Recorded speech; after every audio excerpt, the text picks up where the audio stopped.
ପିତାଙ୍କ ବଚନ ଶିରେ ଗ୍ରନ୍ଥ କରି ବନକୁ କଲେ ଗମନ। ସଙ୍ଗେ ଭାଇ ଲକ୍ଷ୍ମଣ ଦୁଇ ଗୋଟି ଭାଇ ବନସ୍ତରେ ରହି କିଛି ଦିନ ଗଲା। ମଡ଼ିଆ ଦୁଆରେ ମୃଗଣୀ ଚରନ୍ତେ ଜାନକୀ ଶରଧା କଲା।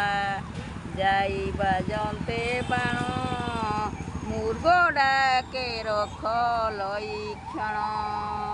ମୃଗବାଣୀ ଶୁଣି ବୀର ଲଇକ୍ଷଣ ଘାତିଟାରେ ଚଢ଼ିଗଲେ। ମଡ଼ିଆ ଦୁଆରେ ତୀକ୍ଷ୍ଣ ମୁନାସରେ ତିନି ଗାର କାଟିଦେଲେ। ଆହେ କୁଦଣ୍ଡ ଧର ମୃଗ ମାରି ଦିଅ ଧାତିକାର। ସୀତା କହୁଛି ଜାଣିଲୁ। ମୃଗବାଣୀ ଶୁଣି ବୀର